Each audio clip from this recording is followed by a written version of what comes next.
Buenos días, señores estudiantes, dándole continuidad a la unidad número 6 de nuestro sílabo y como último tema de nuestro contenido, de todo el contenido del sílabo, tenemos entonces lo que es el sistema endocrino. Recordemos nosotros que el sistema endocrino es un sistema controlador de múltiples funciones a nivel de los diferentes aparatos y sistemas, al igual que lo hace el sistema nervioso, con la diferencia que el sistema endocrino lo hace a través de unas sustancias conocidas como hormonas, mientras que el sistema nervioso lo hace a través del impulso nervioso. Conozcamos entonces las diferentes glándulas que conforman el sistema endocrino.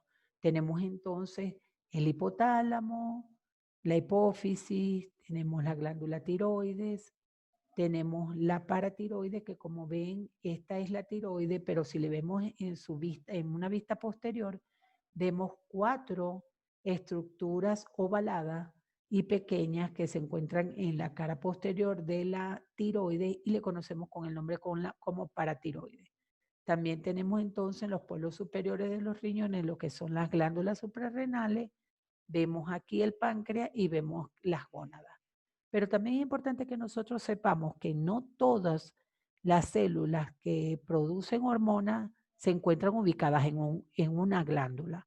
Tal es el caso, por ejemplo, del hipotálamo. El hipotálamo realmente nosotros no le consideramos una glándula. Nosotros lo conocimos, de hecho, en el sistema nervioso central, se encontraba como parte del encéfalo, pero nosotros sí dijimos cuando conocimos hipotálamo que tenía una de sus funciones era producir hormonas.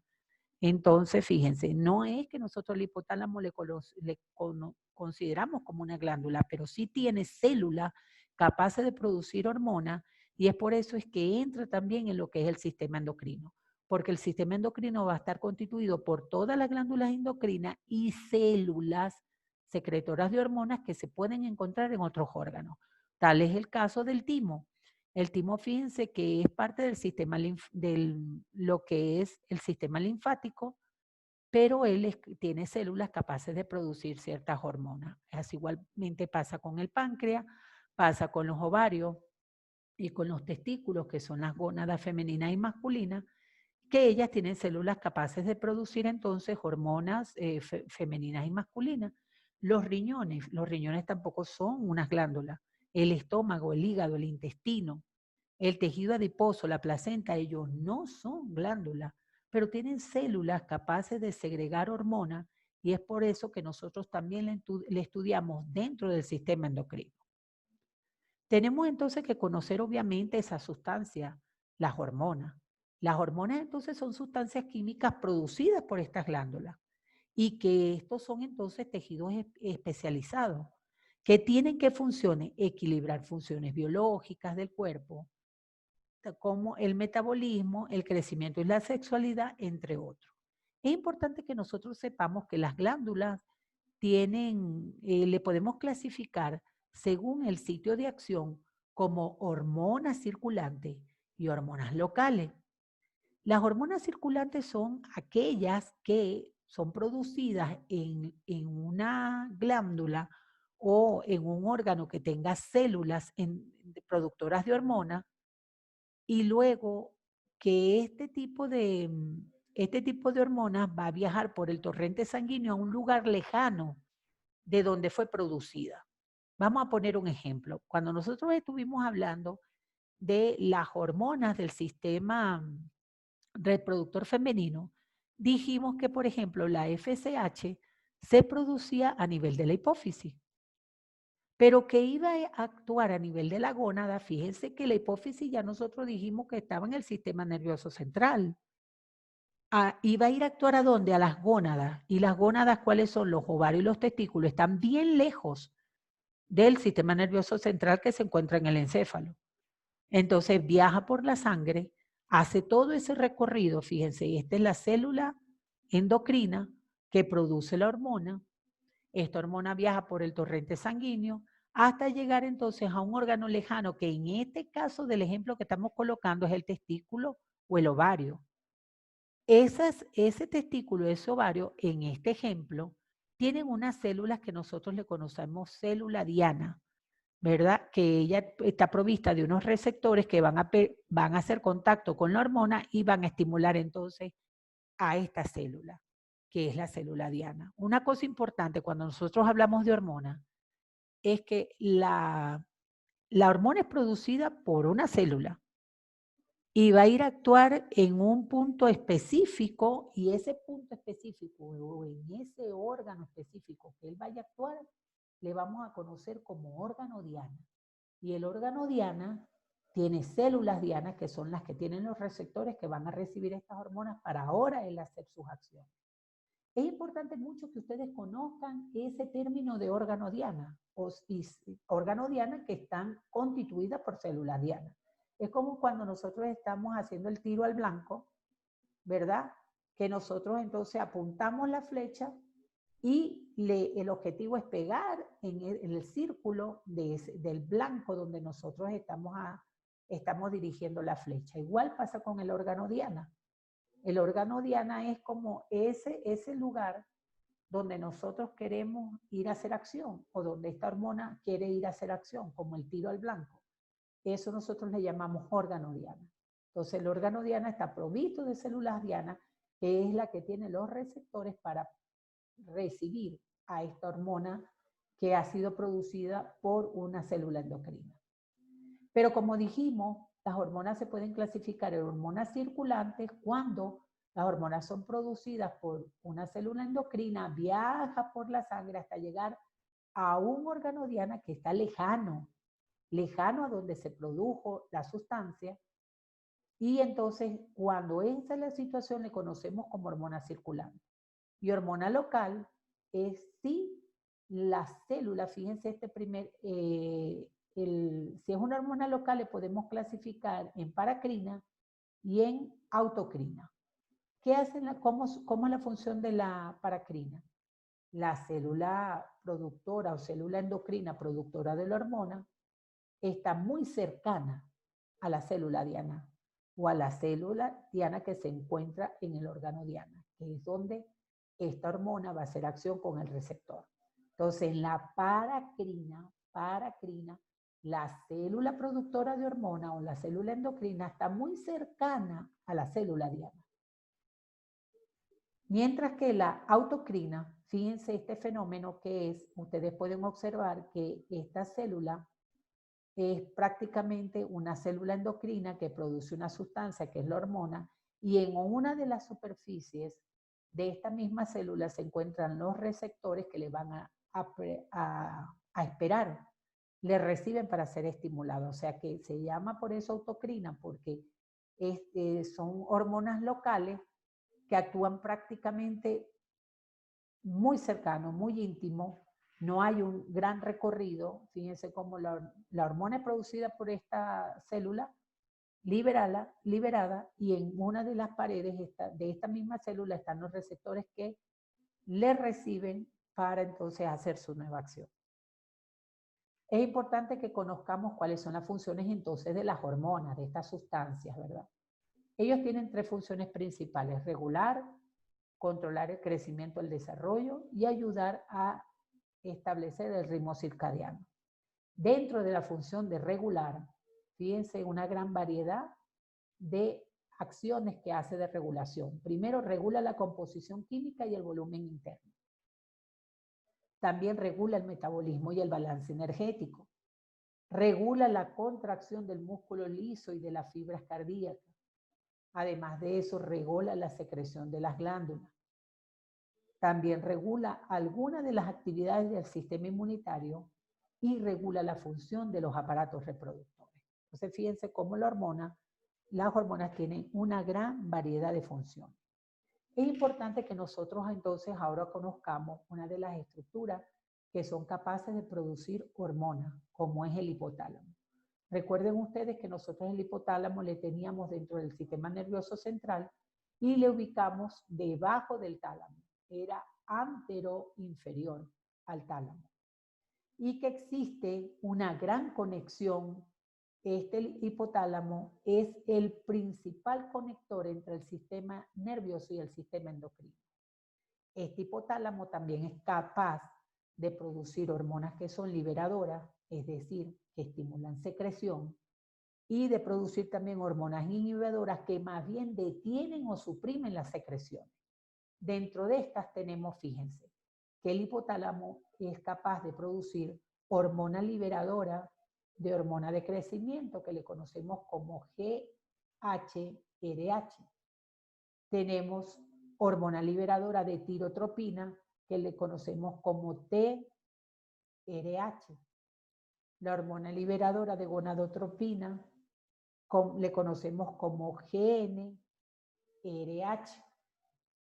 Tenemos la hormona liberadora de prolactina, que le conocemos como la PRH, y la hormona liberadora de corticotropina, que le conocemos como CRH. Si ustedes ven, las hormonas liberadoras que se producen en el hipotálamo, todas terminan en RH. RH, RH, RH, RH.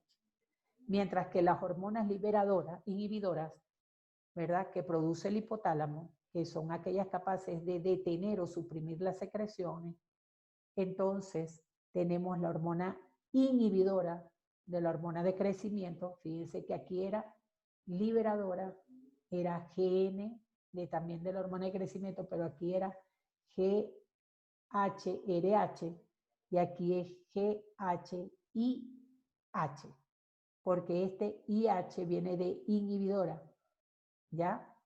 Tenemos también que dentro de las hormonas inhibidoras producidas por el hipotálamo está la hormona inhibidora de prolactina.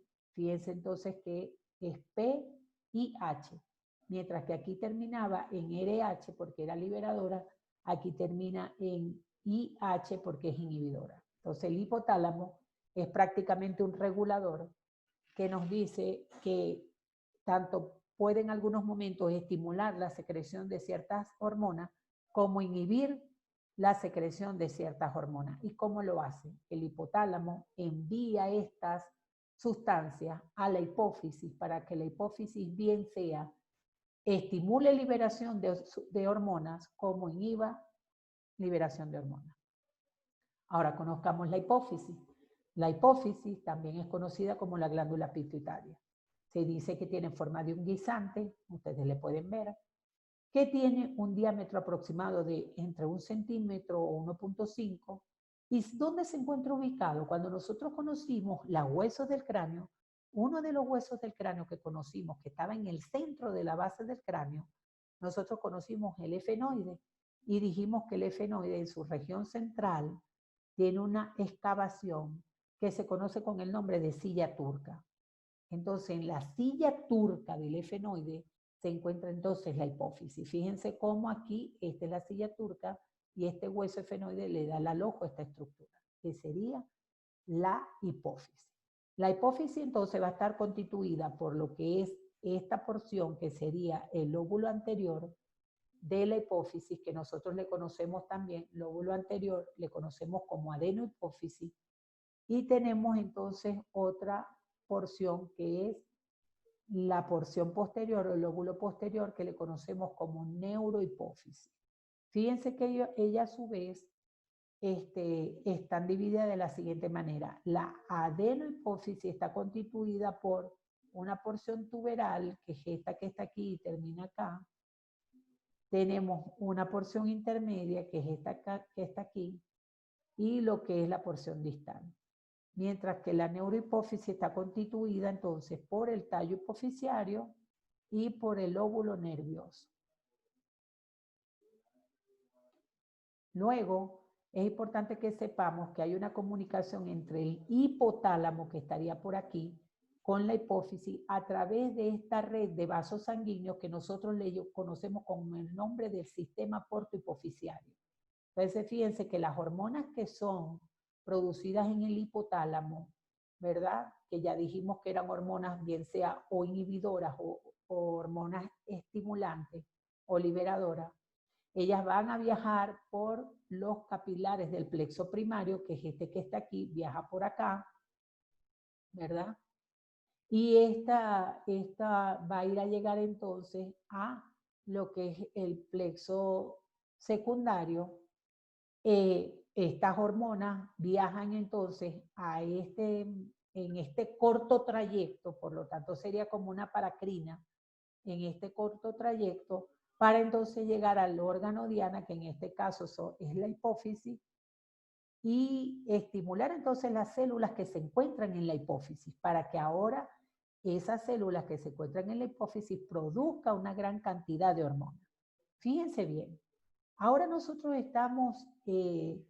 estando nosotros en el óvulo anterior de la hipófisis, específicamente la adenohipófisis, ¿verdad? Entonces tenemos que la adenohipófisis tiene una gran cantidad de células y que estas células van a ser reguladas por quién, bien sea por las hormonas, bien sea liberadoras o inhibidoras, que produjo quién, el hipotálamo.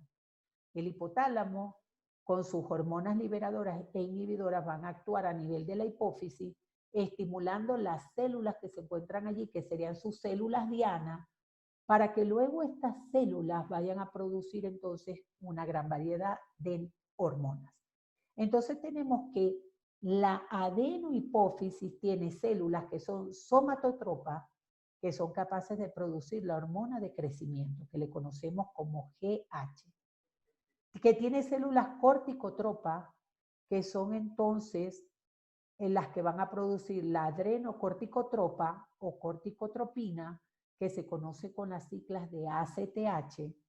Tenemos que tiene células tirotropas, que van a ser las que van a producir la tirotropina, o también estimulantes del tiroides, o,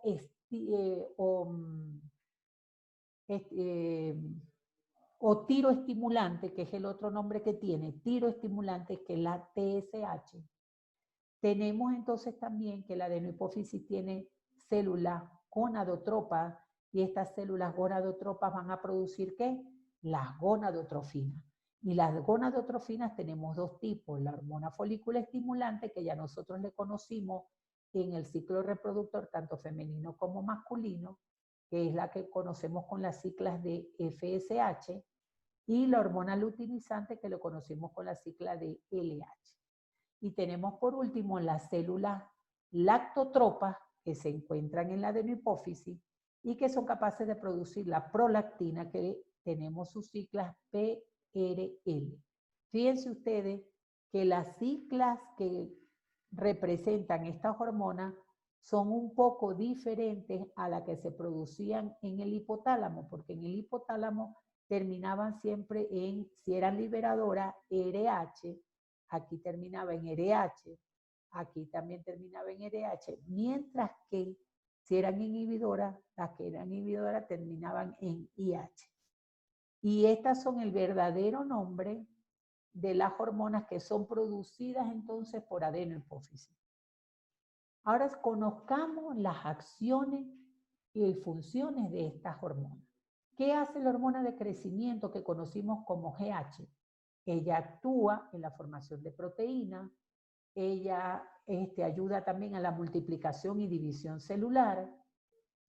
La tirotropina, que es la misma TSH, o tiroestimulante, que es el otro nombre que tiene, tenemos entonces que ella tiene por función la síntesis y secreción de las hormonas tiroideas. O sea que ella va a ir hasta la hormona tiroidea, la TSH, le estimula para que sea entonces la tiroides la que produzca las hormonas tiroideas. Tenemos también que la acción de la corticotropa, que es la ACTH, es la secreción de los glucocorticoides, y ella actúa en el metabolismo de estos tres elementos, de la glucosa, de las proteínas y de las grasas, que no son más que los mismos lípidos. Tenemos también la hormona folículo estimulante, que ella, ¿qué va a hacer? Inicia el desarrollo de los ovocitos. Ella también estimula la secreción de los estrógenos, porque recuerden ustedes que cuando nosotros hablamos del ciclo reproductor femenino, nosotros dijimos que la folículo estimulante actuaba sobre el folículo, ayudando a desarrollar ese folículo, y que era el folículo el que iba a producir los estrógenos. Entonces la folículo estimulante ayuda, o vamos a decir que su función es la secreción de estrógenos, Y tenemos también que la folícula estimulante no solamente actuaba a nivel de las gónadas femeninas, sino también a nivel de las gónadas masculinas, ¿verdad? Actuando a nivel de las células de Sertoli en la producción de espermatozoides. Por otro lado, tenemos que la hormona luteinizante, que también es una hormona producida por la adenohipófisis, tiene varias funciones. Dentro de sus funciones está secretar los estrógenos y las progesteronas. Fíjense bien, si nosotros recordamos bien el aparato reproductor femenino, la luteinizante era la que inducía la ovulación. Luego que se daba la ovulación, el residual que quedaba del folículo de Graf, el residuo que quedaba era el que daba formación al cuerpo lúteo.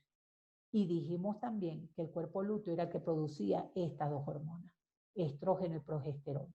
Por lo tanto, entonces, la luteinizante va a ser la responsable de la secreción de estrógeno y progesterona, va a inducir la ovulación, forma o tiene por función la formación del cuerpo lúteo, y lo otro es que a nivel del hombre, él ayuda a producir la testosterona. Y tenemos por último la prolactina, ¿verdad? Que su acción sería el desarrollo de las glándulas mamarias y la producción de la leche.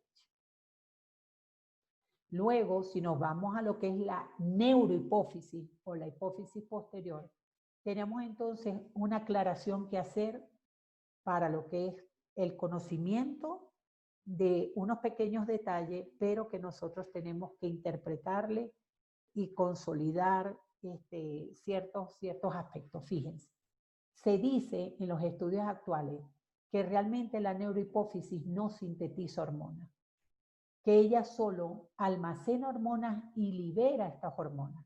Y estas hormonas que son almacenadas y liberadas por la neurohipófisis son la oxitocina y la antidiurética. Fíjense bien este pequeño detalle. Realmente, estas hormonas, tanto la oxitocina como la antidiurética, son producidas en realidad en el hipotálamo. Pero estos son estudios que se han encontrado actualmente. Ya con anterioridad se había pensado que la oxitocina y la antidiurética eran producidas por neurohipófisis, y es por eso que se encajona, vamos a decir así, o se ubica dentro de la neurohipófisis como la productora de estas dos hormonas, ¿ya? Pero como les estoy diciendo, realmente no es ahí donde se sintetiza, sino ahí se almacena y se libera.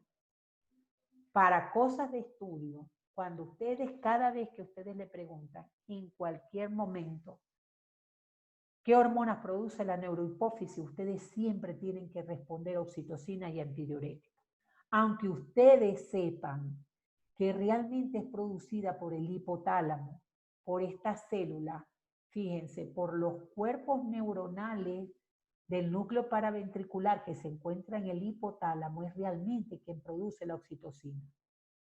Y realmente quien produce la antidiurética son los cuerpos neuronales de los núcleos supraópticos que también se encuentran en el hipotálamo. Luego de allí ellas van a ser almacenadas y liberadas en la neurohipófisis. Que aunque nosotros sepamos este pequeño detalle, cada vez que a nosotros nos digan cuáles son las hormonas de la neurohipófisis, por cosas de clasificación, siempre diremos que es oxitocina y antidiurética. Por favor, señores, no olviden este pequeño detalle. Entonces, ahora, ¿cuáles son las acciones de estas hormonas? ¿Ya? Entonces hay ciertas condiciones que estimulan la secreción de oxitocina en el cuerpo. Por ejemplo, cuando hay distensión uterina o cuando se estimulan los pezones de las glándulas mamarias, eso estimula la secreción de la oxitocina. Ante estas dos situaciones, entonces la neurohipófisis va a producir secreción de esta sustancia, de la oxitocina. Pero ¿cuál es la acción que va a tener la oxitocina a nivel del cuerpo? Fíjense, la acción principal va a ser la contracción. Esa es la verdadera acción de la oxitocina, contracción. ¿Contracción de qué? De en el útero de células musculares lisas, por lo tanto, él ayuda en el trabajo del parto. Cuando estamos en trabajo de parto, la oxitocina, como hay distensión uterina, específicamente a nivel del cuello uterino, eso estimula la secreción de la oxitocina, empiezan las contracciones del músculo liso del útero y eso ayuda a empujar al bebé para la salida en el momento del trabajo del parto. A nivel de las glándulas mamarias también actúa la oxitocina, específicamente en las células mioepiteliales que se encuentran en las glándulas mamarias y van a traer como consecuencia entonces la eyección de la leche. Por eso es que la oxitocina tiene por función eyección de la leche, no producción. Producción es por prolactina. Fíjense, señores, aquí. Pro de producción. Prolactina es producción. Producción de leche es consecuencia de la prolactina. Mientras que la oxitocina lo que va a hacer es eyectar la leche. Ahí una gran diferencia. Con respecto a la hormona antidiurética, recordemos nosotros que esta palabra, diuresis, significa orina, formación de orina, emisión de orina. Y anti es que es en contra. Entonces es contra de la diuresis, contra la formación de orina y la liberación de orina. Por eso se llama antidiurética. ¿Qué situaciones hacen que se secrete esta hormona antidiurética? Fíjense bien, señores. Cuando nosotros hablamos del tejido hematopoyético, cuando nosotros hablamos de sangre, nosotros dijimos que la sangre estaba constituida por elementos, cuerpos formes, ¿verdad? O los elementos corpusculares. Y dijimos que estaba formada por el plasma, ¿ya? Mientras menos plasma haya en la sangre y haya más cuerpo forme, la presión osmótica de la sangre se eleva. ¿Ya? Fíjense bien, mientras más cuerpo forme, porque dentro de esos elementos que no son plasma, que no es la parte líquida de la sangre, mientras esos elementos se encuentran concentrados en más volumen, entonces la presión osmótica aumenta. Ya, porque uno de esos elementos son las proteínas, y las proteínas son las que dan en realidad la presión osmótica. Si están concentradas las proteínas en lo que es la constitución de la sangre, porque haya más cantidad de elementos forme que de líquido, que es el plasma, eso trae como consecuencia una elevación de la presión osmótica en la sangre. Entonces, la presión osmótica elevada que se ven en los casos de deshidratación, en los casos de deshidratación, cuando vemos lo que es la sangre en toda su constitución, lo que ha perdido es el agua, que es el plasma. Eso hace que los elementos formes estén aumentados y aumenta la presión osmótica. La presión osmótica entonces se va a encontrar elevada en casos como de deshidratación y de pérdida de sangre. Una persona que ha tenido una herida y empieza a perder sangre, lo que más pierde es plasma. Ante el dolor y el estrés, también esta presión osmótica se puede elevar. En ese caso, en estos casos que les estoy mencionando, la antidiurética se activa, se secreta. ¿Con qué objetivo? Si ella es antidiurética, disminuir el volumen urinario. Si se deja de orinar, obviamente se preserva más plasma en la sangre. Y al preservarse más plasma en la sangre, se puede prevenir la deshidratación, se puede prevenir la hipotensión, que vendría siendo como consecuencia de la deshidratación y la pérdida del volumen sanguíneo. ¿Ya? Entonces, bien, de esa manera, si disminuye la cantidad de orina, si se está perdiendo menos líquido y se está preservando el líquido más bien en nuestro cuerpo, eso va a traer como consecuencia el aumento de la presión arterial. Ahora, ¿qué situaciones inhiben la secreción de la antidiurética? Impiden que se libere la antidiurética cuando estamos con una presión osmótica sanguínea baja, todo lo contrario. O sea que ahora hay más líquido, hay más plasma dentro del vaso sanguíneo que los cuerpos formen, ¿verdad? Cuando hay más líquido, hay más plasma, la presión osmótica sanguínea está baja. Obviamente el volumen sanguíneo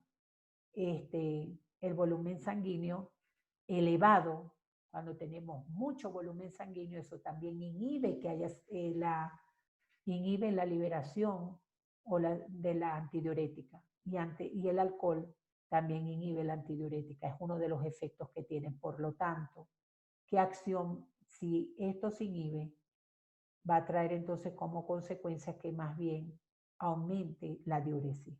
Si está parada la antidiurética, no hay nada que detenga al cuerpo humano para ir a orinar. Cuando tenemos la presión osmótica alta, el paciente va a orinar. Cuando tenemos el volumen sanguíneo elevado, el paciente va a orinar. Un ejemplo del volumen sanguíneo elevado es cuando nosotros le tenemos una vía endovenosa colocándole una solución a un paciente, ¿verdad? Le estamos colocando más volumen sanguíneo y el paciente va a orinar, a orinar, a orinar. Y por ejemplo, el alcohol tiene el efecto de inhibir la antidiurética. Entonces ustedes ven que a medida que ustedes van tomando más alcohol, ustedes a cada ratico van al baño a orinar. Van a una fiesta y están tomando alcohol, toman alcohol y van cerveza, van a orinar, van a orinar, van a orinar, porque el alcohol tiene un efecto inhibidor de la hormona antidiurética.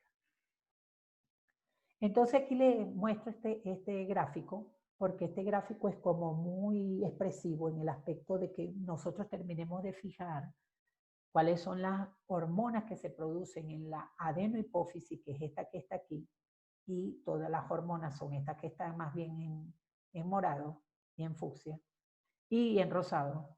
Y tenemos la neurohipófisis o hipófisis posterior, que tenemos entonces las hormonas que producen aquí en los recuadros celestes. ¿Qué vamos a aprendernos de esto?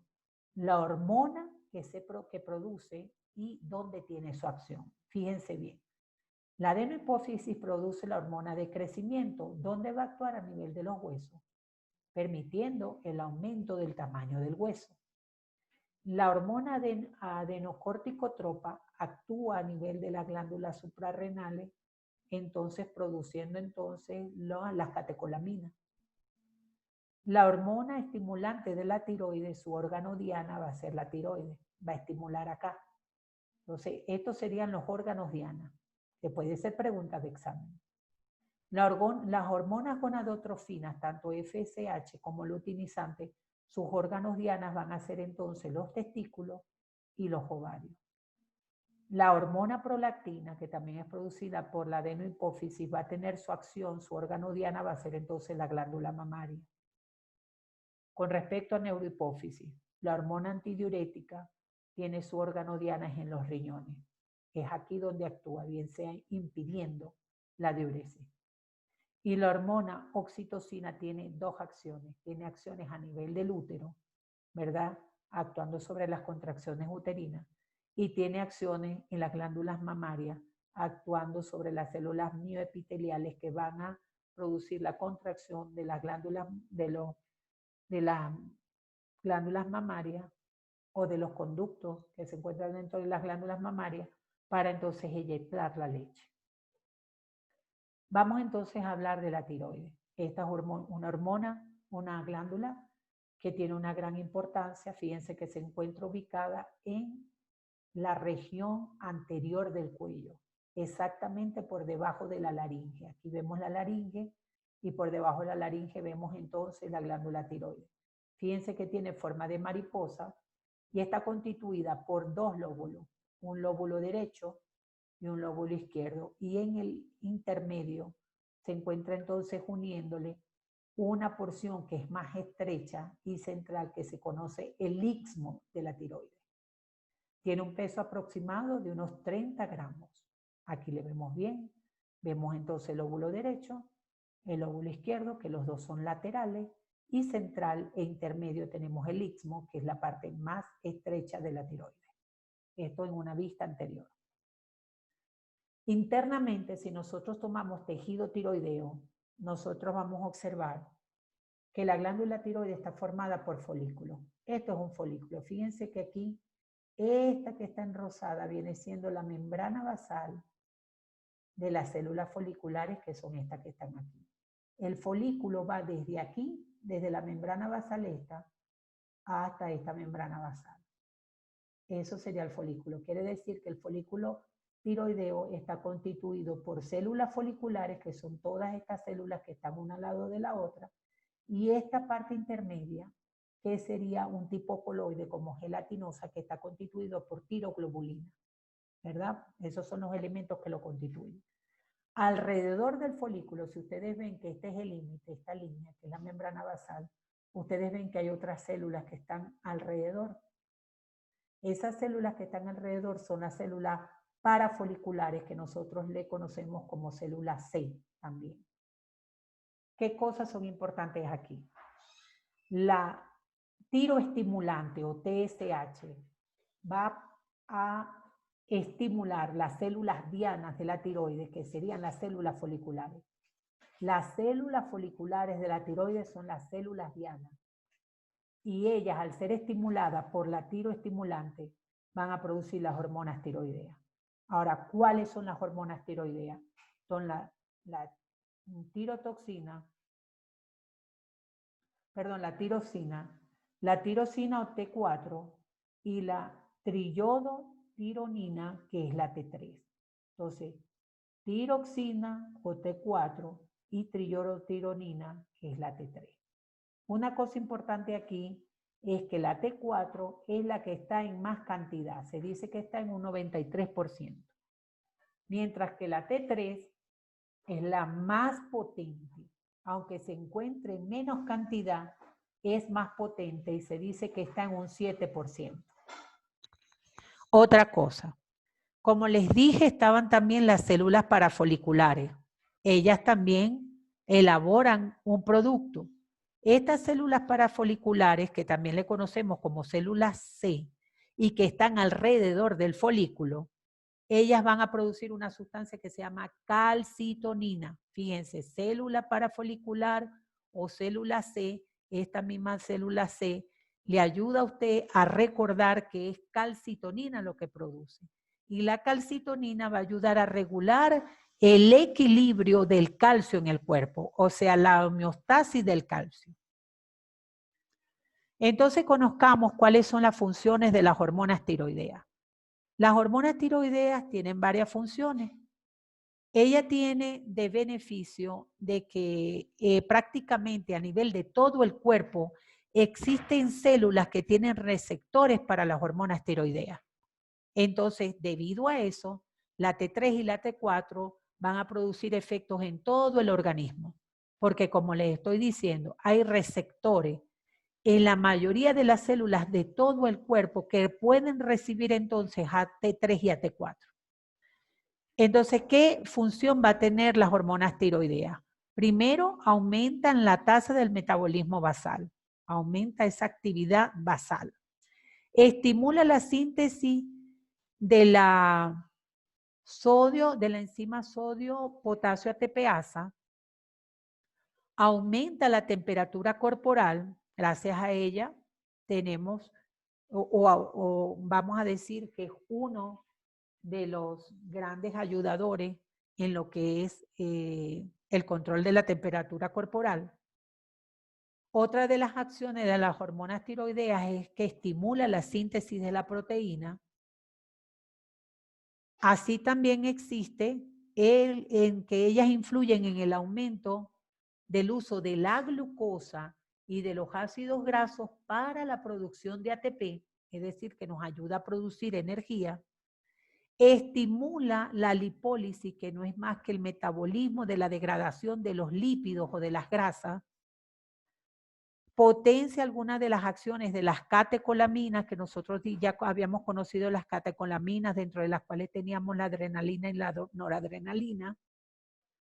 Y también regula el desarrollo y crecimiento del tejido nervioso y de los huesos. Es por eso que las hormonas tiroideas están altamente relacionadas en el desarrollo neurológico, Es decir, que una persona o un niño con hipotiroidismo empieza a tener problemas en su desarrollo neurológico e inclusive se habla de que es una de las primeras causas de déficits cognitivos, de que haya retardo mental. Y así también regula el desarrollo, como les digo, de los huesos, por lo tanto, los pacientes que tienen alteraciones en su crecimiento deben ser evaluados desde el punto de vista endocrino y una de las hormonas que se deben de estudiar son las hormonas tiroides. Ahora conozcamos, dijimos que las células parafoliculares iban a producir una sustancia que se llamaba calcitonina. ¿Qué acción tiene la calcitonina? La calcitonina entonces ella va a reducir los niveles de calcio en la sangre. Ella va a hacerlo a nivel de la inhibición de la acción de los osteoclastos. Entonces, al inhibir la acción de los osteoclastos, ¿verdad? Ya nosotros vimos, cuando vimos huesos, aprendimos qué hacían los osteoclastos. Entonces, como inhibe la acción de los osteoclastos, va a disminuir o a reducir los niveles de calcio en la sangre. ¿Ya? Y tenemos entonces que conocer unas glándulas pequeñas que fíjense que en esta vista, para poder ver las glándulas paratiroides, estamos viendo una vista posterior del cuello, de la región cervical. Vemos aquí la región cervical, esta es la tiroide, y para poder ver las paratiroides tenemos que verla en la vista posterior. Observamos entonces aquí 4 pequeñas estructuras redondeadas que se encuentran en la cara posterior de los lóbulos laterales de la glándula tiroides. Y esas serían entonces las glándulas paratiroides. Estas glándulas paratiroides, obviamente tendríamos entonces 2 superiores y 2 inferiores que nos hacen entonces un total de 4 glándulas paratiroides. Fíjense bien, aquí podemos observar las células principales de las glándulas paratiroides y vemos entonces que son estas células principales las que van a producir entonces la hormona paratiroidea. ¿Qué acción tiene la hormona paratiroidea? Ellas entonces van a ser el regulador principal de estos elementos. Regula los niveles de calcio, de magnesio y los iones de fosfato a nivel sanguíneo. Así también aumenta los niveles sanguíneos de calcio. Aumenta los niveles sanguíneos de calcio y de magnesio. Mientras que con respecto a la regulación del fosfato, más bien entonces disminuye el nivel sanguíneo de fosfato. Otra de las cosas que hace es que aumenta la reabsorción ósea por parte de los osteoclastos, ¿ya? Y a nivel de los osteoclastos, como les digo, aumenta la reabsorción ósea. Si nosotros estamos diciendo que aumenta la reabsorción ósea durante la acción de los osteoclastos, ya nosotros dijimos que era remover el tejido óseo. Si remueve el tejido óseo, se liberan entonces el calcio y va a ir a dar a la sangre, entonces va a aumentar los niveles de calcio en sangre. Eso ya nosotros le habíamos visto cuando vimos hueso. A nivel de riñón, entonces aumenta la reabsorción del calcio. En total, las glándulas paratiroides con respecto al calcio trata por todos los medios de aumentar los niveles de calcio, tanto aumentando la reabsorción ósea por los osteoclastos como aumentando la reabsorción del calcio a nivel del riñón. Entonces, a nivel del riñón, las paratiroides hacen reabsorción del calcio y también la excreción del potasio, del fosfato. Otra de las funciones principales de la paratiroide es la formación del calcitriol. Y ya vamos a ver entonces qué hace el calcitriol. Fíjense bien que aquí tenemos nosotros un esquema de la regulación de los niveles de calcio. ¿Cómo se hace la regulación de los niveles de calcio? Si podemos observar en este gráfico, fíjense que aquí, en el número 1, podemos ver que nos hablan de que hay niveles altos de calcio en sangre. A lo que esto ocurre, se estimulan las células parafoliculares, que ¿dónde dijimos que se encontraban? Alrededor del folículo tiroideo. Entonces, se estimula a las células parafoliculares de las glándulas tiroideas para liberar entonces la calcitonina. Hay entonces liberación de la calcitonina y como dijimos que la calcitonina tenía como acción inhibir el osteoclasto, de esta manera entonces iba a producir directamente una disminución de los niveles de calcio en sangre. Cuando esto ocurre, como ya dijimos que están los niveles bajos ahora de calcio en sangre, esto va a estimular ¿a quién ahora? Va a estimular a las células principales de la hormona paratiroidea.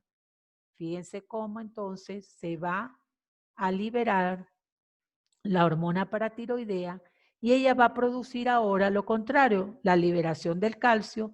¿Desde dónde? Desde los huesos, ¿verdad? Hay una remoción de la matriz ósea extracelular y entonces este calcio va a la sangre. Y lo otro que va a nivel de la orina o a nivel renal va a enlentecer la pérdida de calcio a nivel de la orina y de esa manera también estamos preservando mayor niveles de calcio dentro de la sangre. ¿Ya? Entonces es la manera, las dos formas como a través de la remoción de la matriz ósea extracelular y a través del enlentecimiento de la pérdida de calcio a través de la orina, a través de los riñones, de estas dos formas, entonces aumentan los niveles de calcio en sangre. Cuando esto ocurre, ¿verdad? La paratiroide también estimula a los riñones a que formen entonces el calcitriol. Recuerden que yo les dije que la paratiroide tenía una gran importancia a nivel de la formación del calcitriol. Entonces, la paratiroide va a estimular a los riñones para que produzcan el calcitriol. Y el calcitriol tiene la siguiente función.